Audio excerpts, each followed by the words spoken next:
الرحمن الرحیم رب اشرح لی صدری ویسر لی امری واحلل عقدۃ من لسانی یفقہوا قولی. الحمد للہ وحدہ والصلاة والسلام علی من لا نبی بعدہ وعلى آلہ واصحابہ الذین اوفوا عہدہ. اما بعد فاعوذ باللہ من الشیطان الرجیم.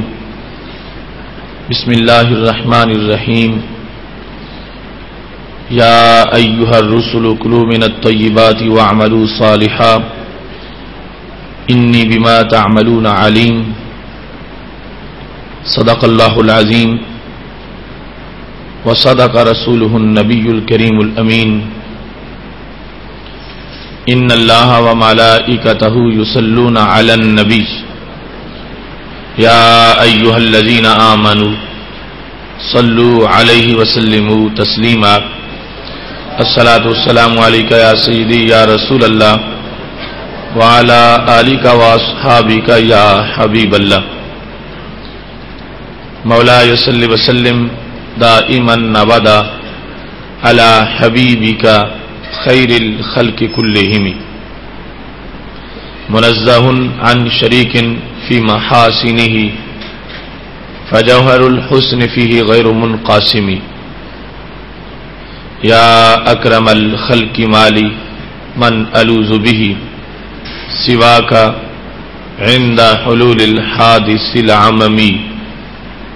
ربی صلی وسلم دائما ابدا علی حبیبک خیر الخلق کلہم. اللہ تبارک و تعالی جل جلالہ وعم نوالہ واتم برہانہ وعظم شانہ کی حمد و ثنا اور حضور پر نور شافع یوم النشور دستگیر جہاں غم گسار زماں سید سرواراں حامی بے قسام قائد المرسلین خاتم النبیین احمد مجتبیٰ جناب محمد مصطفیٰ صلی اللہ علیہ وآلہ واصحابہ وبارک وسلم کے دربار گوہر بار میں ہدیہ درود السلام عرض کرنے کے بعد وارثان منبر و محراب ارباب فکر و دانش نہایت ہی معزز و محتشم حضرات و خواتین سامعین و ناظرین، رب ذوالجلال کے فضل اور توفیق سے ہم سب کو صراط مستقیم کے پر نور پروگرام میں آج ورع و پرہیزگاری کے ماڈل کے عنوان پر اس نشست میں شرکت کی سعادت حاصل ہو رہی ہے. میری دعا ہے خالق کائنات جل جلالہ ہم سب کو قرآن و سنت کا فہم عطا فرمائے اور قرآن و سنت کے ابلاغ و تبلیغ اور اس پر عمل کی توفیق عطا فرمائے. آج کا موضوع بھی نہایت اہم موضوع ہے. اسلامی تعلیمات کے خلاصہ کی حیثیت رکھتا ہے اور ہماری عملی زندگی میں گناہوں سے اور سیئات سے بچنے کی ایک اہم کوشش کا نام ورع و پرہیزگاری ہے. خالق کائنات جل جلالہ نے قرآن مجید برہان رشید سورہ المؤمنون کی آیت نمبر 51 میں یہ ارشاد فرمایا ہے یا ایھا الرسل کلوا من الطیبات واعملوا صالحا، اے رسل تم طیبات سے، پاکیزہ چیزوں سے کھانا کھاؤ اور صالح عمل کرو، انی بما تعملون علیم، جو کچھ تم کرتے ہو میں اس کو جاننے والا ہوں۔ خالق کائنات جل جلالہ کے دیگر بہت سے فرامین جو کہ احکام کی شکل میں قرآن مجید میں موجود ہے، اور ان کے سوا رسول اللہ صلی اللہ علیہ وسلم کی سینکڑوں احادیث اس بارے میں موجود ہیں، جن سے ورع و پرہیزگاری اور تقوی و طہارت کا سبق ہم سب کو میسر آتا ہے۔ یہ لفظ ورع جس کا ہم اپنے موضوع میں بار بار استعمال کر رہے ہیں، عربی زبان میں لغت کے لحاظ سے اس کا معنی الکف والانقباض ہے۔ ورع ہے کسی چیز سے رکنا اور کسی چیز کو دیکھ کر اپنے دامن کو سمیٹ لینا۔ اصطلاح میں ورع کی تعریف التوقیف علی مہمات تعریف کے اندر یہ کی گئی ہے۔ شیخ مناوی کہتے ہیں الورع ترک ما یریبک، ورع یہ ہے کہ ہر اس چیز کو چھوڑ دیا جائے جس کے بارے میں بندے کو شک ہو، ما یریبک جو تجھے ریب میں، شک میں مبتلا کرے، یعنی ایک چیز کے بارے میں تمہارے دل میں اطمینان نہیں ہے کہ یہ پاک ہے، تو ورع یہ ہے کہ دل مطمئن ہو تو پھر کھاؤ، ورنہ اس سے اجتناب کرو۔ ایک رزق کے ماخذ کے بارے میں تمہیں شک ہے کہ اس کا ماخذ اور منبع، یہاں سے مجھے یہ رزق ملا ہے، وہ جائز ذرائع ہے یا ناجائز ذرائع ہے۔ اگر واضح پتہ ہو ناجائز ہے پھر تو نہایت لازم ہے ترک، لیکن ورع یہ ہے کہ جہاں معمولی سا شک آ جائے وہاں بھی بندہ محتاط ہو اور اس کام کے کرنے سے مکمل طور پر رک جائے۔ اور یہ صرف کھانے پینے کے لحاظ سے نہیں، باقی بھی سارے معاملات کے لحاظ سے۔ تعریف اصطلاحی کا پہلا حصہ یہ ہے الورع ترک ما یریبک، جو بھی تجھے شک میں ڈالنے والی چیز ہو اس سے اپنے آپ کو دور رکھنا۔ دوسرے نمبر پر ونفی ما یعیبک، اور جس سے بھی تمہیں اپنی ذات پر عیب کا خطرہ ہو اس چیز سے رکنا، یہ بھی ورع ہے۔ ما یعیبک کہ جس سے تمہارا دامن داغدار ہو سکتا ہے، جس سے تمہارے کردار کی چادر پر دھبا لگ سکتا ہے اور جس سے تمہارے وقار پر آنچ آ سکتی ہے، اس سے اپنے آپ کو بچانا، یہ ورع ہے۔ یعنی ایک تو ہے نا واضح جرائم اور واضح غلطیاں اور واضح گناہ، وہ تو یعنی ایک بدیع سا پہلا سبق ہے مومن کا کہ وہ ان سے بچ کے رہے اور اپنے آپ کو ان سے بچا کے رکھے۔ لیکن ورع جو ہے اس سے آگے کا مرتبہ ہے کہ جہاں معمولی شک ہے وہاں بھی انسان قدم نہ رکھے، اور جس جگہ پہ اس کو خطرہ ہے کہ میرا کردار معیوب ہو سکتا ہے اس کام کی وجہ سے، وہاں اپنے آپ کو وہ اس وادی کی طرف نہ جانے دے اور اپنے آپ کو اس مقام سے دور رکھے۔ تیسرے نمبر پر والاخذ بالاوثق، جو پکی بات ہو وہ اختیار کرے، کچی باتوں پر، کچے نظریات پر اور کچے خیالات پر نہ چلے۔ اوثق سیکا امور جو ہیں ان کا حامل ہو، اور سیکا امور کے ساتھ اس کا تعلق ہو، پختہ اور مستند حیثیات اور پختہ اور مستند چیزوں کے ساتھ اس کا ربط ہو. اور چوتھے نمبر پر حمل النفس علی الاشق. ورع یہ ہے کہ بندہ رخصت کا طلبگار نہ ہو بلکہ اپنے آپ کو مشقت کی راہ پہ ڈالنے والا ہو. یعنی جہاں پر شریعت نے رخصت بھی دی ہے تو ورع کا تقاضا یہ ہے کہ بندہ رخصت نہ قبول کرے بلکہ راہ عزیمت پہ چلے. جہاں پر گنجائش تھی کہ وہ اپنے آپ کو سہولت کی طرف لے جائے، چھٹی موجود تھی، لیکن ورع کا تقاضا یہ ہے کہ اس چھٹی کو قبول نہ کرنا اور جو اصل کام ہے عزیمت والا اور عظمت والا اس میں اپنے آپ کو ڈالنا اور اپنے آپ کو مشقت کا عادی بنا دینا. جس طرح کہ اب مریض کے لیے، مسافر کے لیے جو شرعی مسافت پر جانا چاہتا ہے تو روزے کی رخصت ہے کہ آداب ملحوظ خاطر رکھے، مگر وہ روزہ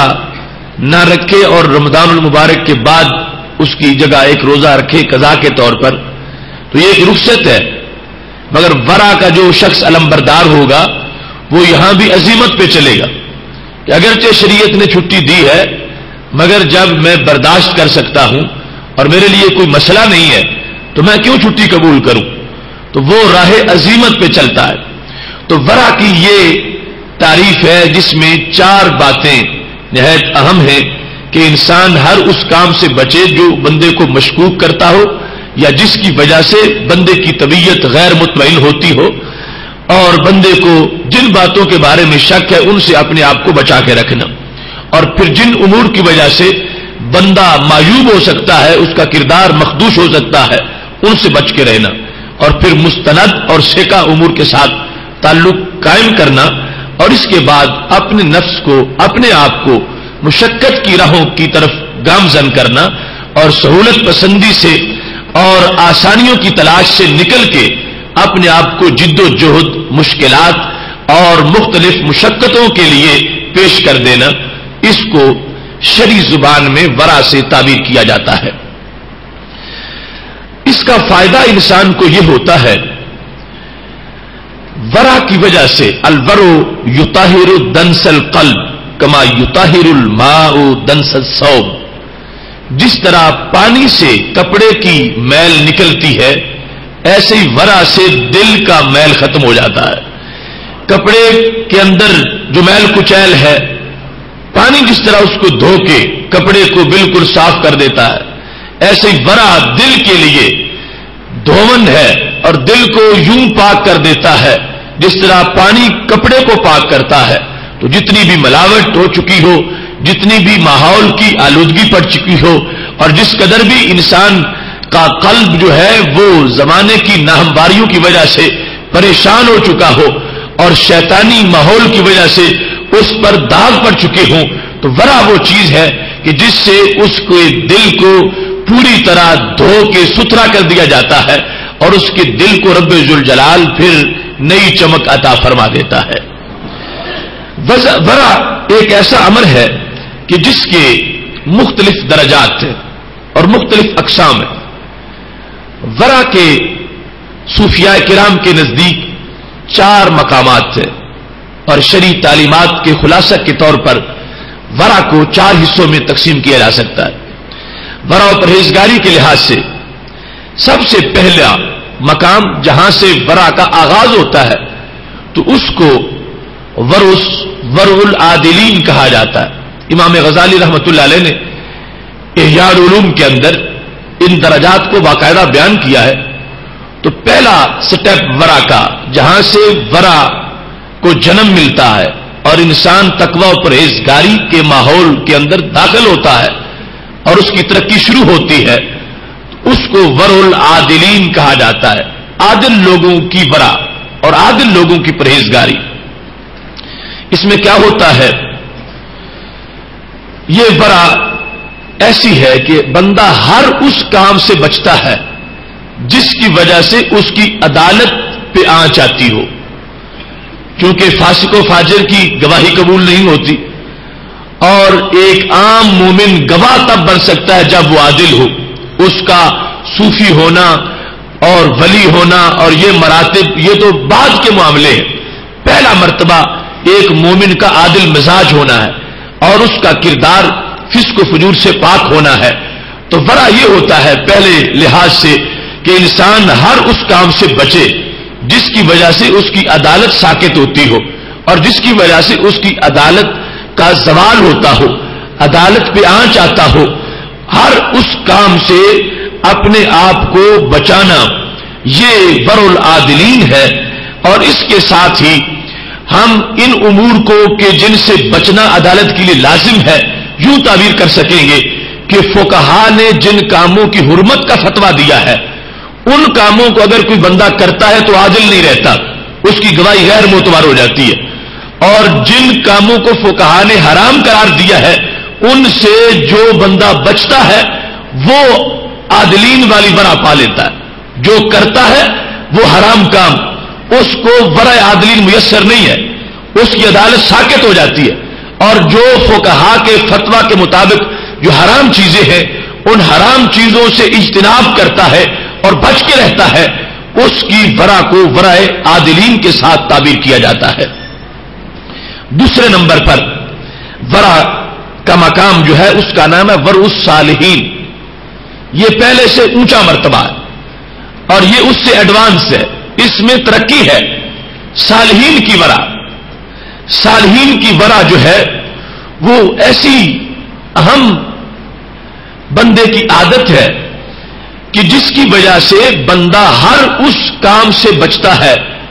کہ جس میں حرمت کا احتمال موجود ہے. پہلے تھا واضح طور پر فقہا نے اس کو حرام کیا اور یہ اس سے بچ کے رہتا ہے تو پھر اس کو ورع عدالت کا منصب حاصل ہوتا ہے. دوسرے نمبر پر کہ فقہا نے اس کو حرام نہیں کہا لیکن حرمت کا احتمال موجود ہے. ایسا کام ہے کہ انسان اگر وہ کرتا ہے تو وہاں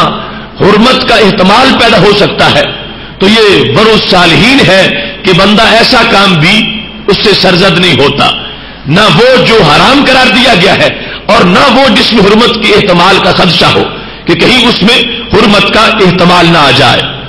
یہ کام ایسا ہے کہ بظاہر اس کے کرنے کی رخصت موجود ہے کہ بندہ کر بھی سکتا ہے،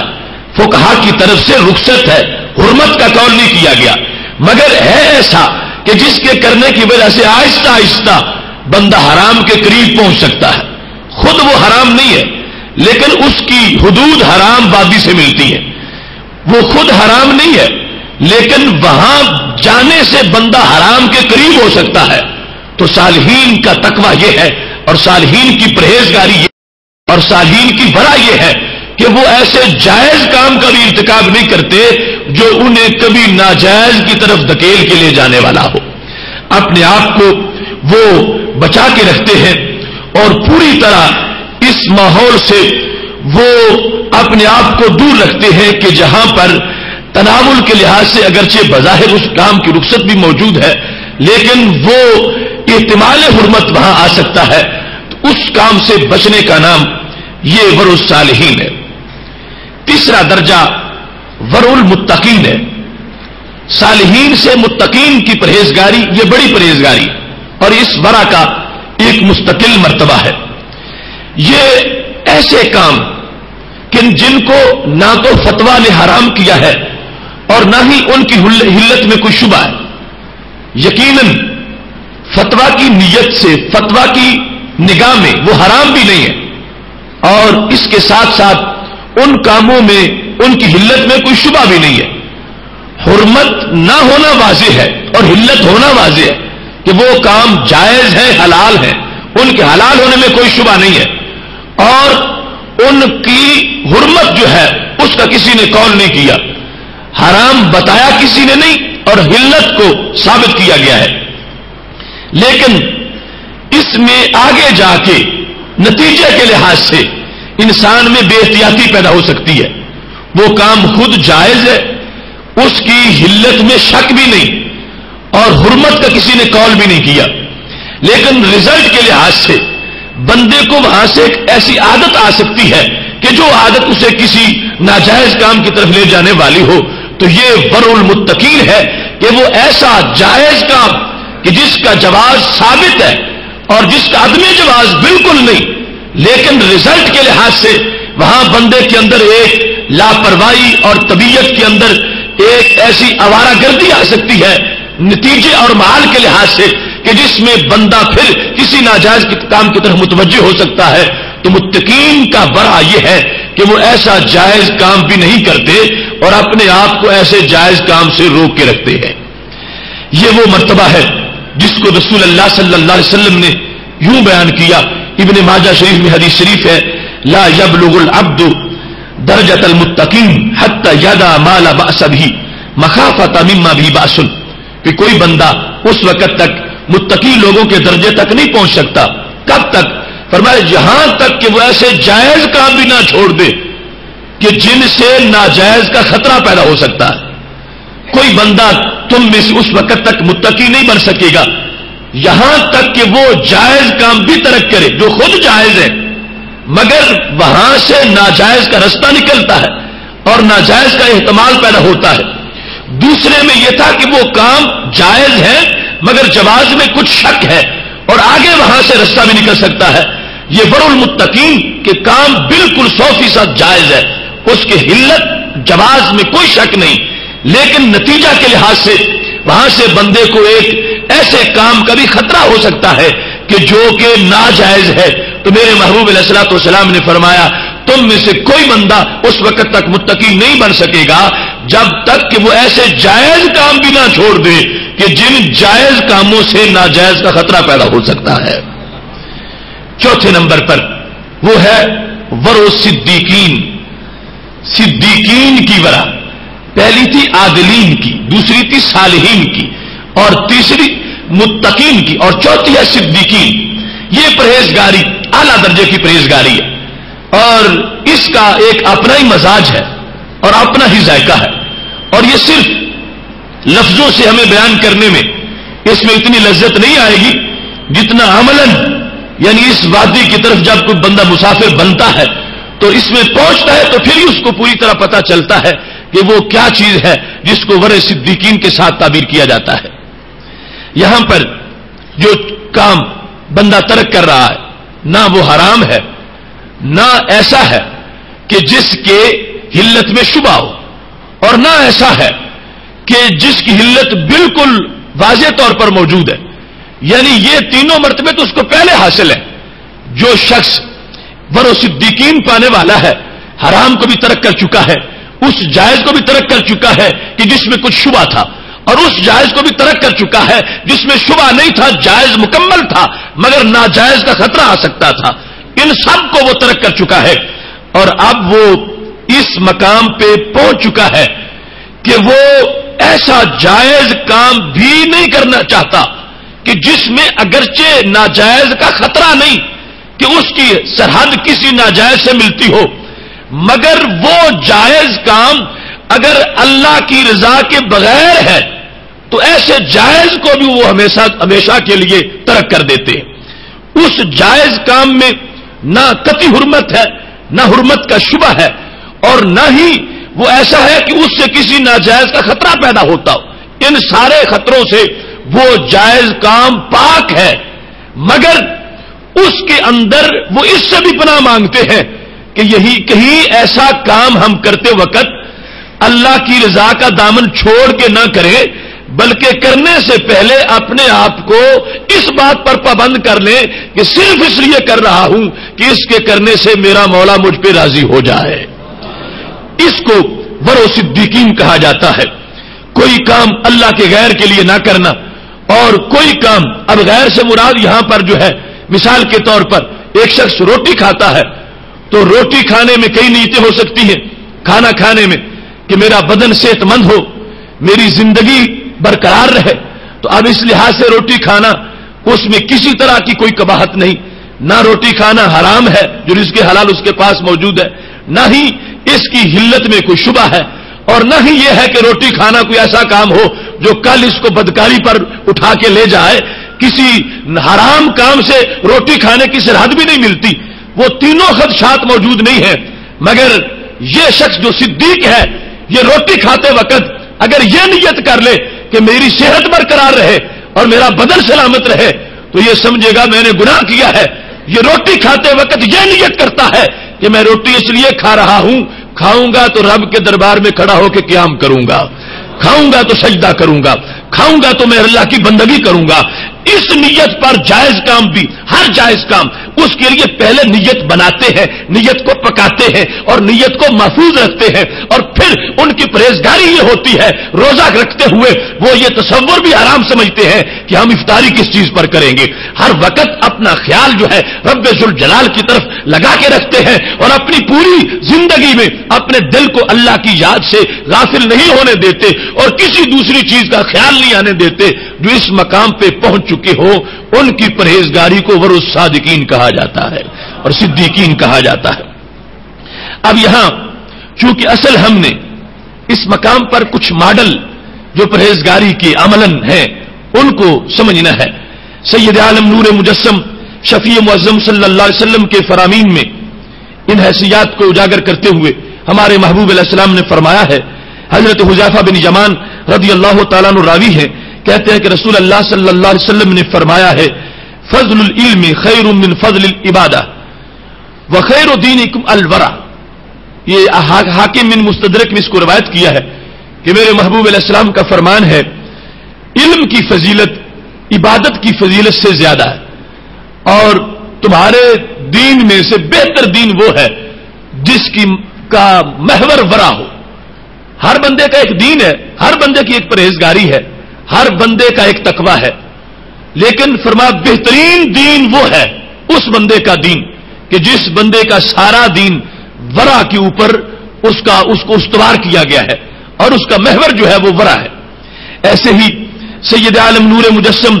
شفیع معظم صلی اللہ علیہ وسلم سے حضرت امام حسن بن علی رضی اللہ تعالیٰ عنہ روایت کرتے ہیں. کسی نے امام حسن سے پوچھا کہ تم نے نبی اکرم صلی اللہ علیہ وسلم سے جو کچھ پڑھا وہ بیان کرو. تو امام حسن کہنے لگے حافظ تو میرے رسول اللہ صلی اللہ علیہ وسلم, میں نے یہ سیکھا ہے نبی علیہ السلام سے, اگرچہ اس کے سوا بھی بہت کچھ سیکھا ہوگا مگر انہوں نے ایک ایسی حدیث بیان کی جو سارے دین پر مشتمل ہے اور ترمذی میں اس کی روایت کیا گیا ہے. امام حسن کہنے لگے مجھے نبی علیہ الصلوۃ والسلام نے یہ سکھایا ہے دا ما یریبو کا الی ما لا یریبو کا, کہ وہ چیز چھوڑ کر وہ کرو, وہ چیز چھوڑو جس میں شک ہو اور وہ کرو جو شک سے پاک ہو. دا ما یریبو کا الی ما لا یریبو کا, کہ شک والے کام نہ کرو, جس بات میں شک ہے اس کو چھوڑ دو.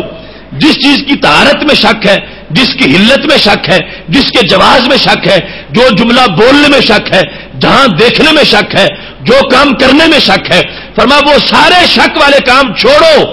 اور وہ کرو کہ جن میں شک نہیں, اللہ کی مرضی کا پک ہے, اور وہاں اس طرف متوجہ ہو جاؤ. اور پھر فرمایا فإن الصدق طمانینہ, یہ صدق جو ہے اس میں اطمینان ہے اور کذب کے اندر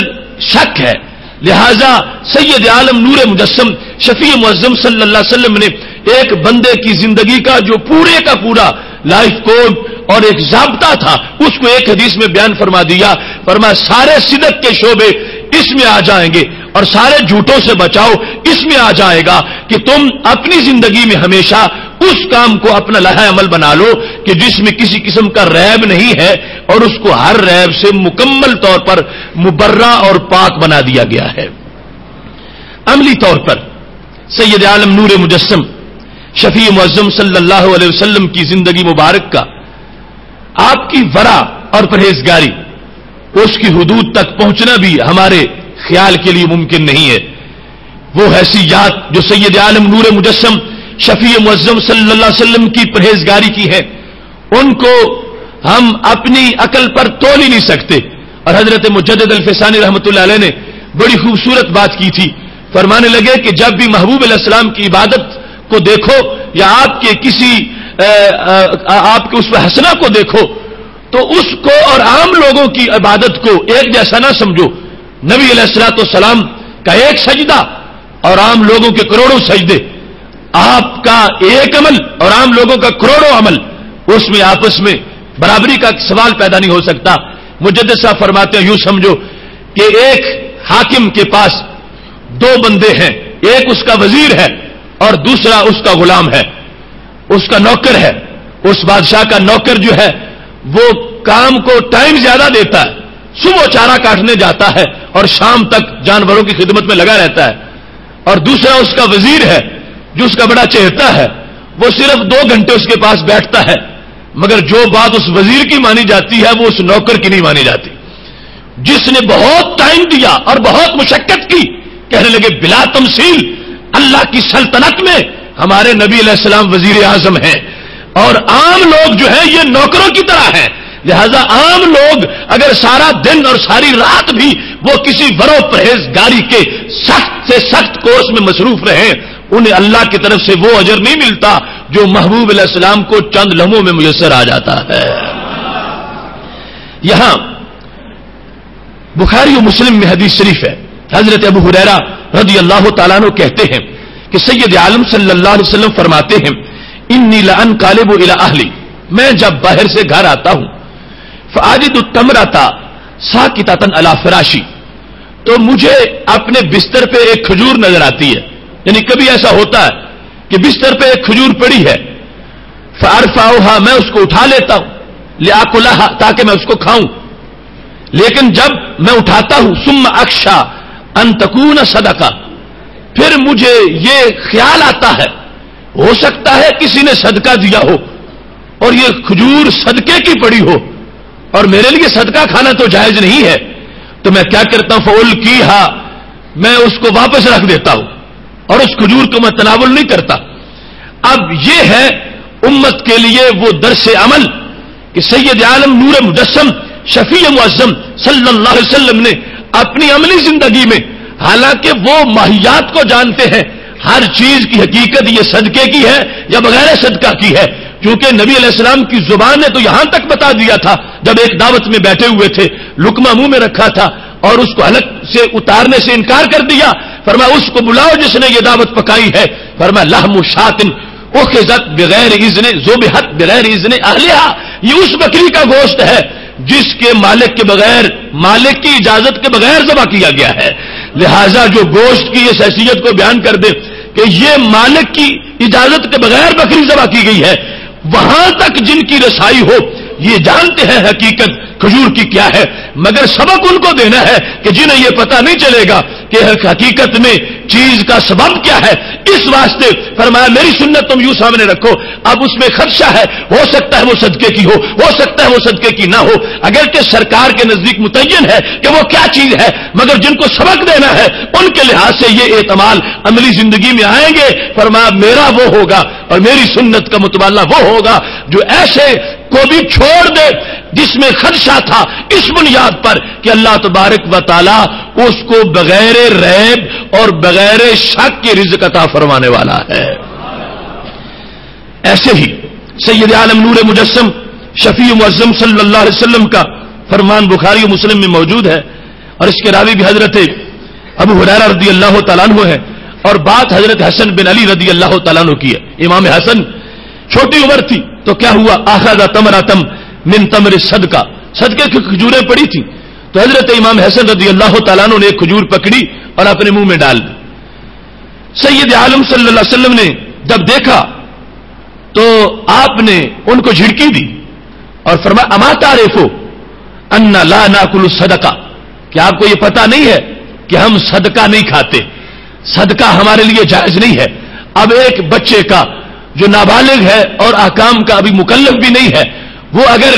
ایسا اٹھا لیتا ہے تو یعنی بظاہر یہ ایسا معاملہ تھا کہ جس کے اندر اتنی سختی نہیں ہے، مگر محبوب علیہ الصلوۃ والسلام اپنی امت کو چونکہ عملاً اس بات کی طرف متوجہ کرنا چاہتے ہیں کہ اگر کوئی کہتا وہ شہزادہ کونین تھے اور محبوب علیہ الصلوۃ والسلام کے دل کا چین تھے اور آنکھوں کی ٹھنڈک تھے، وہ جو چاہتے کر لیتے، یہ کسی کا بعد میں نظریہ نہ بن جائے اور اس کوئی شریعت کو سمجھنا نہ شروع کر دے۔ فرما ہم شریعت عطا بھی کرنے والے ہیں اور شریعت کی نگرانی بھی کرنے والے ہیں، اگر ہمارے گھر نگرانی نہیں ہوگی تو پھر کہاں ہوگی؟ فرما یہ حسن اگرچہ میرے جگر کا ٹکڑا ہے، مگر شریعت کے لحاظ سے ان سے وہ پابندی کرواؤں گا تاکہ قیامت تک میری امت میں پیدا ہونے والا ہر بچہ، وہ اگرچہ کسی کا ہو، اس کو پتہ ہونا چاہیے کہ میں کسی چودھری یا نواب یا کسی شہنشاہ کا بیٹا ہوں تو میرا وہ مقام نہیں ہے جو امام حسن کا مقام ہے. اور اگر امام حسن کے لیے محبوب علیہ الصلوۃ والسلام نے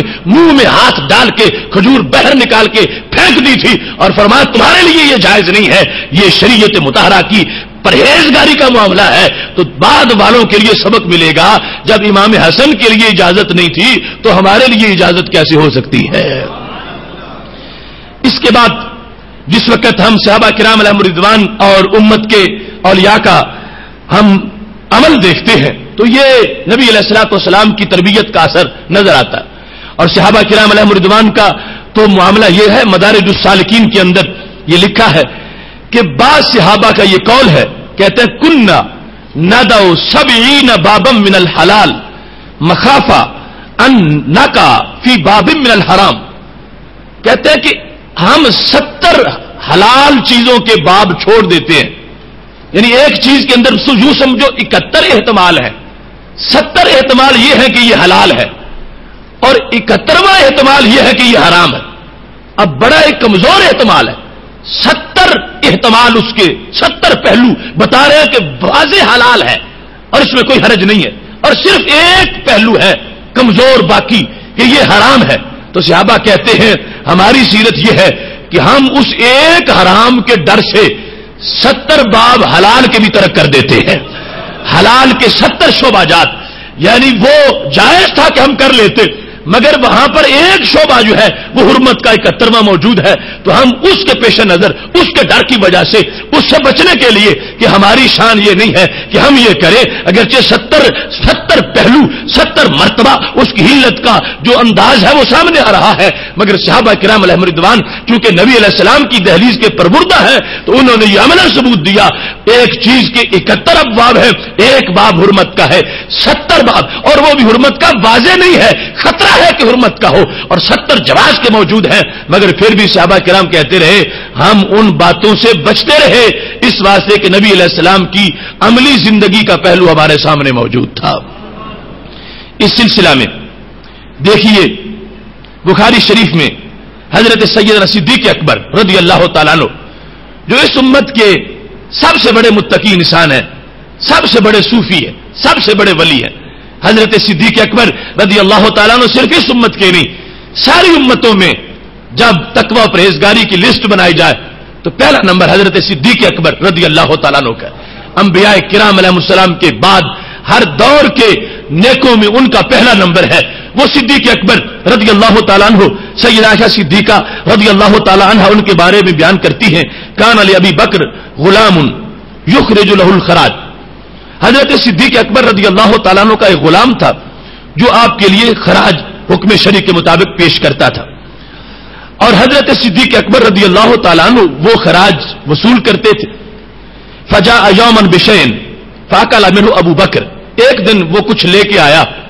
اور سیدنا صدیق اکبر رضی اللہ تعالیٰ عنہ کے لیے اس نے پیش کیا. آپ کا غلام تھا اور چیز حلال تھی, کھانے والی تھی. حضرت صدیق اکبر رضی اللہ تعالیٰ عنہ نے اس کو تناول فرما لیا.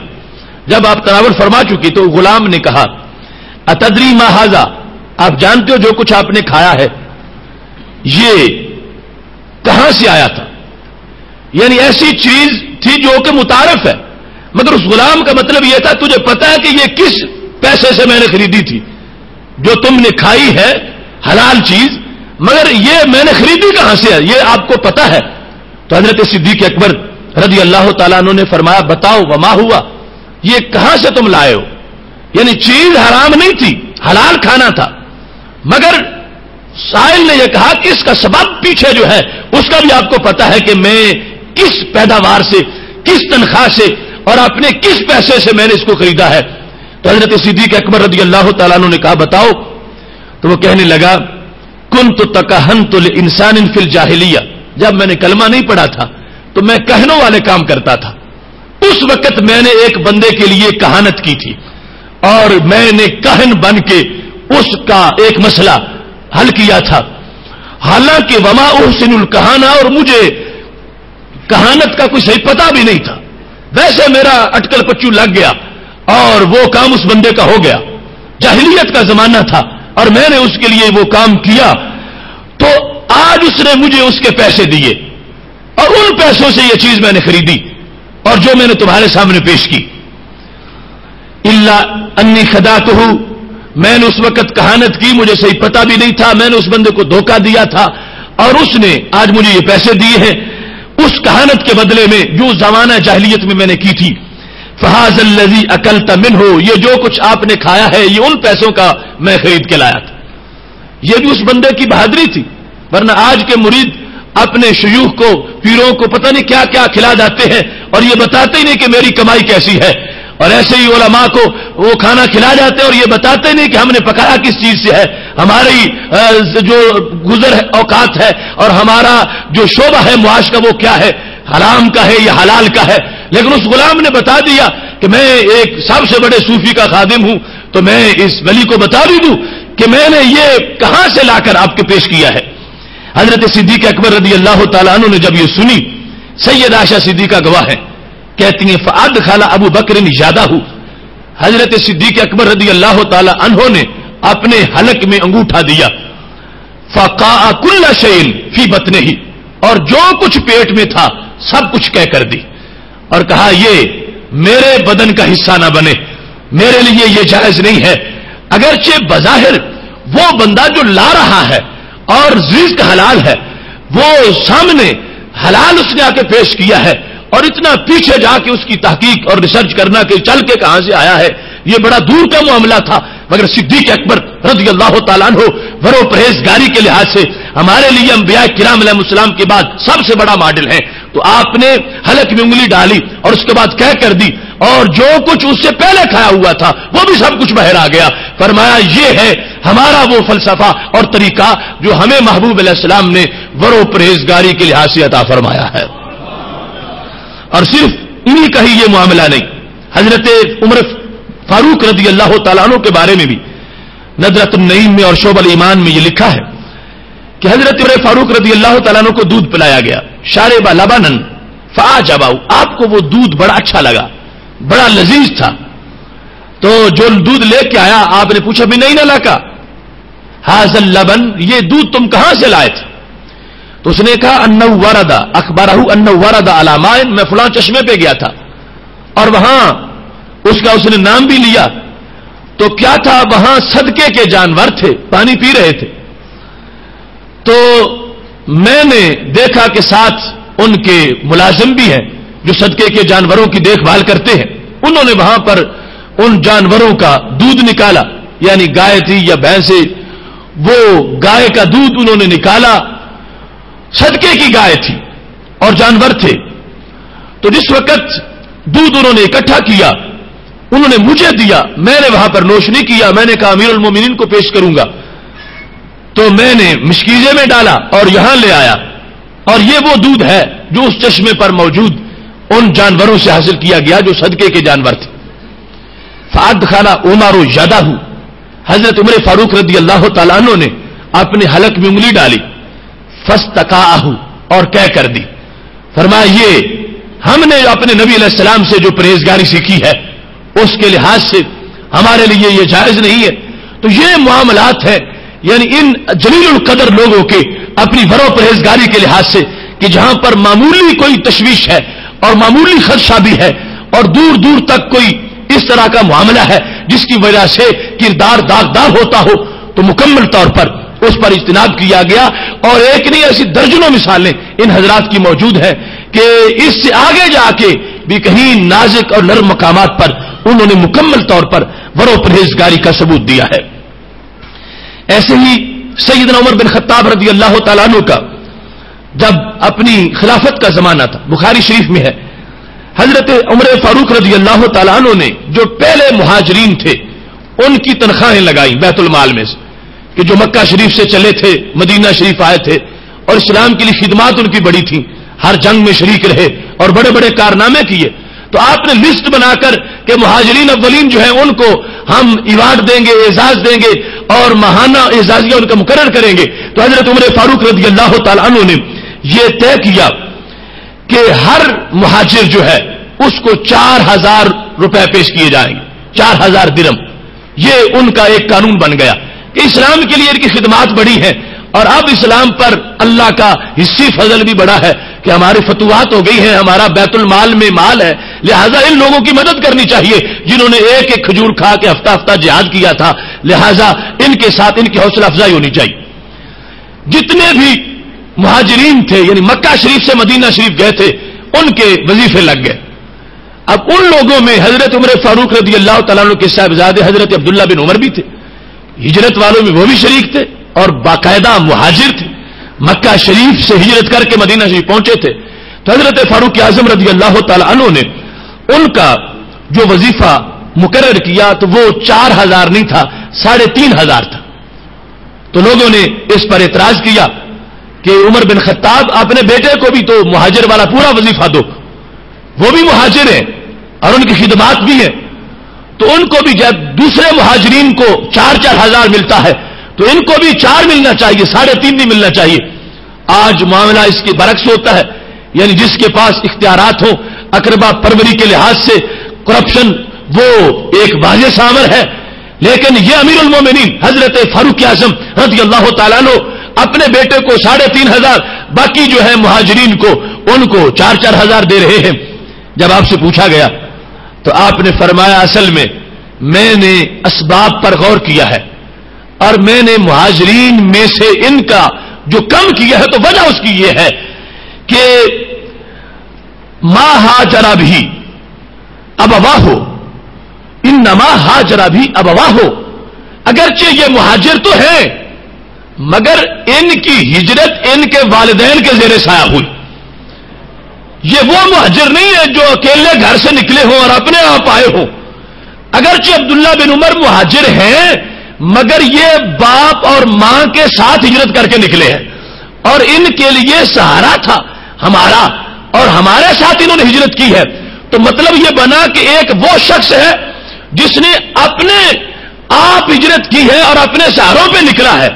اور مستقل طور پر مہاجر بنا ہے.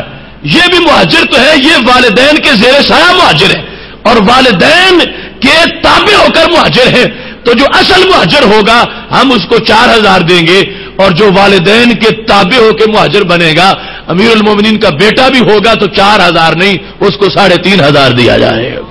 اور دوسروں کے لیے اتنی سختی بھی انہوں نے نہیں کی, لیکن اپنے بیٹے کے لحاظ سے انہوں نے کہا کہ چونکہ والدین کی اتباع میں والدین کے پیچھے پیچھے لگ کے اور والدین کے زیر سایہ بالتبع انہوں نے ہجرت کی ہے, لہذا پرہیزگاری اور ورع کہ جس کا مطلب ہے کہ روزی کا ایک لقمہ بھی حرام نہیں ہونا چاہیے, حرام تو کیا اس میں خدشہ ہی حرمت میں نہیں ہونا چاہیے. تو فاروق اعظم کہنے لگے میں نے اپنے بیٹے سے بھی عدل کیا ہے اور قوم سے بھی عدل کیا ہے, اس عدالت کی بنیاد پر میں نے ان کا وظیفہ 3,500 مقرر فرمایا.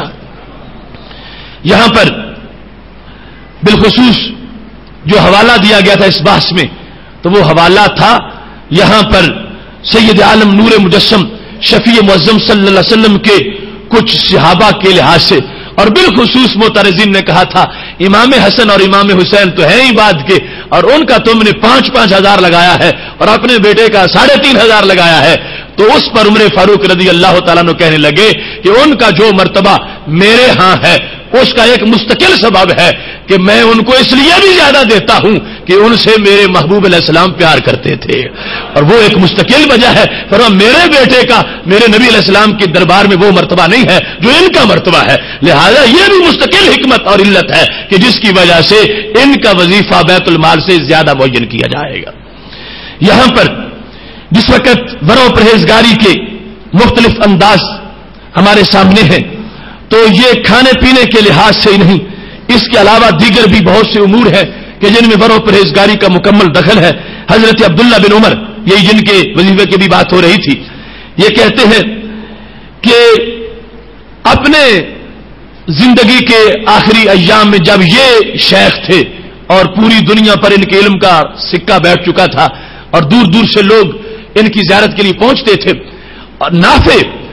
جو ان کے غلام ہیں اور ہر وقت ساتھ رہا کرتے تھے وہ کہتے ہیں میں ساتھ تھا حضرت عبداللہ بن عمر رضی اللہ تعالیٰ عنہ کے, تو ہمیں سرنگی کی آواز سنائی دی, یا جس طرح کوئی باجا ہوتا ہے اس طرح کی کوئی آواز تھی. جس وقت ایسی آواز آئی تو حضرت عبداللہ بن عمر نے اپنے دونوں کانوں میں انگلیاں دے لی اور وہ رستہ جہاں سے آواز آ رہی تھی اس رستے کو چھوڑ کے دور نکل گئے اور کافی دور جا کے مجھ سے پوچھا، یعنی یہ نافع تو بالکل بچے تھے اور ابن عمر جو ہے انہوں نے اپنے دونوں کانوں میں انگلیاں دی ہوئی ہیں اور پوچھا، نافع یا نافع اتسمع، نافع تجھے کوئی آواز آ رہی ہے؟ یعنی اتنا بھی نہیں چاہتے کہ کانوں سے نکالوں اور کہیں وہ آواز آ رہی ہو تو پھر داخل ہو گئی تو میری پرہیزگاری کا کیا بنے گا؟ دور چلے گئے کافی، اس میوزک کی آواز کو چھوڑ کر رستہ بدل کے اور اپنے کانوں میں یوں انگلیاں دی ہوئی ہیں اور بچے سے پوچھا، کیا تمہیں کوئی آواز آ رہی ہے؟ تو نافع کہتے ہیں میں نے کہا ہاں آ رہی ہے، تو پھر اسی طرح اپنے کانوں میں انگلیاں رکھی اور چلتے گئے، یہاں تک کہ جب میں نے کہا کوئی آواز نہیں آ رہی تو پھر حضرت عبداللہ بن عمر رضی اللہ تعالیٰ عنہ نے اپنے کانوں سے انگلیاں نکالی۔ یہ زبان کے لحاظ سے، زبان کی لذت کے لحاظ سے ہی یہ ورو پرہیزگاری نہیں، انسان کے ہر عضو کے لحاظ سے پرہیزگاری ہے۔ اور اب دیکھو کہ ہمارا معاشرہ اب اس میں پرہیزگاری اور ورع کے کیسے پرکھچے اڑا جا رہے ہیں۔ اس وقت تو شاذ و نادر کہیں ایک جگہ پتہ نہیں کوئی کسی کی شادی تھی یا کوئی کیسا معاملہ تھا، کوئی ایسی آواز آ رہی تھی، اب گھر گھر میں اور دفتر دفتر میں اور گاڑی گاڑی میں اور محلے محلے میں اور دکان دکان میں پوری فضا ایسی اس آواز سے ہزار بار گندی آوازوں سے بھری ہوئی ہے اور ہمارے کانوں میں وہ آوازیں داخل ہو جاتی ہیں، اور کون اپنے کانوں کو بند کرتا ہے اور کون بچاتا ہے اور کون اتنی پابندی کرتا ہے کہ دور چلا جائے اس سرزمین کو چھوڑ کے، ان راستوں کو چھوڑ کے، اور پھر اس وقت تک انگلیاں نہ نکالے جب تک کوئی بچہ یہ بتا نہ دے کہ اب وہ آواز نہیں آ رہی۔ یہ ہمارے لیے لقمہ حلال کے لحاظ سے، نگاہ جائز کے لحاظ سے اور کانوں کے جو سننے والے بول ہیں ان کے لحاظ سے مکمل ایک ورو پرہیزگاری کا سبق ہے کہ یہ ہمارے اسلاف ہیں، اتنی احتیاط انہوں نے کی ہے۔ اور جس وقت حضرت نافع نے پوچھا حضرت عبداللہ بن عمر رضی اللہ تعالیٰ عنہ سے کہ رستہ کیوں چھوڑا، دور کیوں نکلے، کانوں میں انگلیاں کیوں دے لی تھی، تو انہوں نے کہا اے نافع، جس طرح تو آج میرے ساتھ چل رہا ہے، ایک دن میں نبی علیہ السلام کے ساتھ جا رہا تھا، رئی تو رسول اللہ صلی اللہ علیہ وسلم، میں نے محبوب علیہ السلام کو دیکھا، وہ سامیا صوت زمارات رائن، صوت زمارات رائن، ایک چرواہے کی بانسری کی آواز تھی۔ محبوب علیہ السلام نے وہ جب سنی تو میرے نبی علیہ السلام نے کانوں میں انگلیاں دے لی اور وہ رستہ چھوڑ دیا اور ایسے ہی اس رستے سے ہٹ گئے۔ تو میں نے جس طرح اپنے محبوب علیہ السلام کو ورع و پرہیزگاری کے انداز میں دیکھا ہے، میں اپنی نسل کو وہی انداز سکھا رہا ہوں تاکہ تم آگے یہ پہنچاؤ کہ ہم وہ نہیں ہیں کہ جو کچھ ہوتا رہے ویسے ہی اس کے ساتھ کمپرومائز کر لیا جائے۔ مومن وہ ہوتا ہے جو ہر لحاظ سے اپنی ورع پر پہرا دیتا ہے اور اپنے اندر کسی طرح بھی کوئی ایسا سکم نہیں آنے دیتا جس کی وجہ سے پرہیزگاری زخمی ہوتی ہو یا جس کی وجہ سے بندہ مومن کے کردار پر کسی طرح کا بھی بے احتیاطی کا کوئی دھبا اور داغ لگتا ہو۔ صحابہ کرام علیہم رضوان کے بعد تابعین کی جو پرہیزگاری ہے اس کے بھی مستقل ابواب ہیں۔ اب دیکھیے حضرت امام اعظم ابو حنیفہ رحمہ اللہ تعالی، آپ نے ایک مجوسی سے قرضہ لینا تھا۔ آپ جب تشریف لے گئے، امام راضی نے لکھا ہے، قرضہ مانگنے کے لیے اس کے دروازے کے قریب پہنچے تھے کہ آپ کے جوتے پر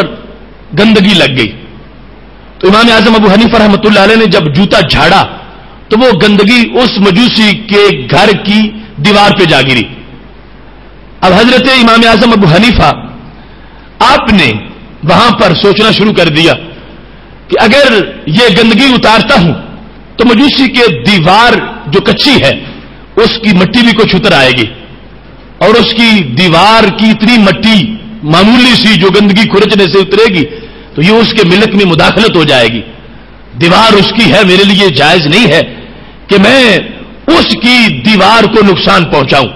یہ معمولی سا نقصان کہ تھوڑی سی مٹی جو گندگی کے ساتھ لگی ہے وہ نکلے گی ساتھ، اور یہ سوچا اگر نہیں اتارتا تو یہ بھی جائز نہیں کہ میں اس کی دیوار کو گندا کروں اور ایسے چھوڑ دوں۔ وقت کا امام جن کے بارے میں ائمہ کہتے ہیں کہ جو چاہے کہ یہ لکڑی کا ستون سونے کا ہے تو اپنے عقلی دلائل سے سونے کا بھی ثابت کر کے دکھا دے، اور ورع و پرہیزگاری اور اطاعت اور عدالت اس انداز کی ہے کہ وہاں پر اب متحیر ہو گئے میں کیا کروں، تو دروازے پہ دستک دے دی۔ جب دروازے پہ دستک دی تو اندر سے مجوسی کی بچی باہر آئی، تو آپ نے اس کو کہا کہ تم اپنے والد کو باہر بھیجو۔ لونڈی تھی یا کچھ کی بچی تھی، بہرحال وہ اندر سے جب باہر آیا تو آپ نے اس کو اپنی پریشانی پر مطلع کیا کہ میں آیا تھا اور میرا جوتا گندا ہو گیا تھا، اس کو صاف کیا ہے تو تمہاری دیوار پہ مٹی جا گری ہے، اور اب معاملہ یہ ہے کہ دو صورتیں ہیں، اگر چھوڑتا ہوں پھر بھی صحیح نہیں، اگر کھرچتا ہوں پھر بھی صحیح نہیں، اب بتاؤ میں کیا کروں؟ وہ موجوسی حیران رہ گیا، کہنے لگا ہے وقت کے امام، تجھے میری دیوار گندی اچھی نہیں لگتی تو میں کتنا پاگل ہوں جو آج تک اپنا دل گندا لیے پھرتا ہو۔ لہذا اسی وقت اس نے کلمہ پڑھا اور دائرہ اسلام میں داخل ہو گیا۔ یہ حضرت امام اعظم ابو حنیفہ رحمت اللہ علیہ کا برو پرہیزگاری کا انداز ہے۔ اگر ایک مقروض، ان کا قرض خواہ جو ایک ہے، اس کے پاس قرضہ مانگنے کے لیے گئے ہیں، دھوپ شدید ہے اور اس کی دیوار کا سایہ ہے، مگر سائے میں کھڑے نہیں ہوتے، دھوپ میں کھڑے ہیں، تو کسی نے کہا سائے میں کھڑے ہو جاؤ، تو فرمایا سائے میں اس لیے کھڑا نہیں ہوتا کہ کل قرض جر نفعا فهو ربا، کہ جس قرضے میں قرض کا مالک، قرض خواہ مقروض سے قرضے کے ساتھ کوئی فائدہ لے وہ سود بن جاتا ہے۔ تو میں نہیں چاہتا کہ میں قرضہ بھی لوں اور ساتھ اس کی دیوار کا سایہ بھی لوں، تو یہ مجھے خدشہ ہے سود نہ بن جائے۔ یعنی اتنی پرہیزگاری ہے اس انداز کی۔ جب اپنے ایک خادم کو امام اعظم ابو حنیفہ نے تجارت کے لیے لوگوں کو رکھا ہوا تھا اور باقاعدہ اپنی تجارت سے آپ نے طالب علموں کو پڑھایا ہے، یعنی امام محمد رحمت اللہ علیہ کے اخراجات سارے کے سارے امام اعظم ابو حنیفہ نے خود برداشت کیے ہیں، تو تجارت کے لیے لوگوں کو بھیجا کرتے تھے۔ کپڑے کی تجارت تھی تو ایک کپڑا وہ عیب والا تھا، اس بندے کو جس کو بھیجا کہا کہ جب جاؤ گے تو یہ تم نے پہلے بتانا ہے گاہکوں کہ اس میں فلاں عیب ہے، پھر بیچ سکتے ہو ورنہ نہیں بیچ سکتے۔ وہ بندہ گیا، اس سے غفلت ہو گئی، بیچتے بیچتے وہ کپڑا بھی بیچ آیا اور اس نے بتایا نہیں خریدار کو کہ اس میں یہ عیب ہے، چونکہ ملا ہوا تھا اس کو پتہ نہیں چلا۔ واپس آیا تو امام صاحب نے پوچھا کیا کیا تم نے؟ کہتا سب بیچے ہیں اور وہ کپڑا بھی بیچ آیا ہوں، مگر مجھے یاد نہیں رہا کہ میں نے بتا نہیں سکا گاہکوں کہ اس میں عیب ہے۔ تو امام صاحب نے پوچھا اس سے پیسے تم نے کتنے لیے تھے؟ کہتا مجھے یہ بھی یاد نہیں کتنے لیے تھے۔ فرمایا کل پیسے آج کتنے ہیں؟ وہ سارے پیسے جو اس کے سوا 20 کپڑوں کے تھے۔ امام صاحب نے کہا یہ سارے میرے لیے جائز نہیں ہیں، یہ تو نے وہ پیسے اس کپڑے کے اس میں شامل کر دیے ہیں، لہذا میں یہ باقی پیسے بھی نہیں لوں گا، اور ان کو واپس ان فقراء کے اندر تقسیم کر دیا۔ تو یہ انداز تھا حضرت امام اعظم ابو حنیفہ رحمہ اللہ تعالیٰ کی تقوی اور پرہیزگاری کا۔ اور یہی انداز دیکھو امام احمد بن حنبل رحمہ اللہ تعالیٰ، آپ کے گھر میں آٹا گوندا گیا تو خمیرے کی ضرورت تھی، وہ کہیں سے مانگ کے لایا گیا۔ امام احمد بن حنبل کو شک پڑ گیا کہ جہاں سے یہ خمیرہ آیا ہے ان لوگوں کا رزق جو ہے وہ کچھ مشکوک ہے۔ تو امام اعظم ابو حنیفہ، امام احمد بن حنبل جو ہے انہوں نے اپنے گھر والوں کو یہ کہہ دیا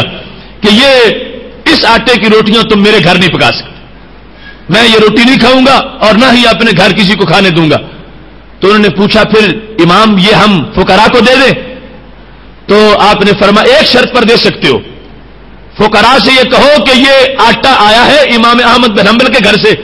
مگر انہوں نے خود اس کی روٹی نہیں کھائی، اور ان سبب یہ تھا کہ انہوں نے کہا کہ جہاں سے خمیرہ لیا ہے پڑوسی سے اس کے رزق میں کچھ شک ہے اور ہمارے آٹے میں وہ شامل ہو گیا ہے۔ اگر فقراء قبول کر لیں تو ٹھیک ہے، مگر بتائے بغیر تم نہیں دے سکتے۔ فقراء بھی پھر امام احمد بن حنبل کے زمانے کے فقراء تھے، یہ نہیں ہے کہ لکڑ ہضم اور پتھر ہضم اور جو کچھ ہو ہضم۔ فقراء کو بتایا گیا کہ یہ امام احمد بن حنبل کے گھر کا آٹا ہے اور یہ تمہیں دینا چاہتے ہیں، اور انہوں نے روٹی کھانے سے انکار کیا ہے۔ تو فقراء نے کہا کہ جس زمانے کا امام روٹی نہ کھائے جس آٹے کی، اس کے امام کے غلام کیسے کھا سکتے ہیں، لہذا ہم بھی نہیں کھائیں گے۔ پھر امام احمد بن حنبل سے پوچھے بغیر وہ آٹا دریا میں پھینک دیا گیا، دجلہ کے اندر اس کو ڈالا گیا۔ تو پھر امام صاحب کو پتا چلا امام احمد بن حنبل کو کہ وہ تو دریا میں پھینک دیا ہے۔ فرمایا تم مجھ سے پوچھے ہی نہیں اور دریا میں پھینک دیا، دریا میں تو مچھلیاں ہوتی ہیں اور وہ استعمال کر جائیں گی۔ فرمایا اگر تم نے دریا میں ڈالا ہے تو پھر آج سے میرا اعلان سن لو، میری کوئی دعوت پکانے والا مجھے دجلہ کی مچھلیاں نہ کھلائے، اور میرے گھر والے کبھی اس مچھلی کو استعمال نہیں کر سکتے، اس واسطے کہ اس دریا میں وہ آٹا گرا ہے کہ جس میں کوئی ایک معمولی سا شک والا شبہ پہلو انداز سے ہمارے سامنے ان لوگوں کی ورع و پرہیزگاری ہے اور ان کا تقوی و طہارت ہے۔ میری دعا ہے خالق کائنات جل جلالہ ہمیں عملاً ان باتوں کو اڈاپٹ کرنے کی توفیق عطا فرمائے۔ وآخر دعوانا ان الحمد للہ رب العالمین۔ انشاءاللہ تبارک و تعالی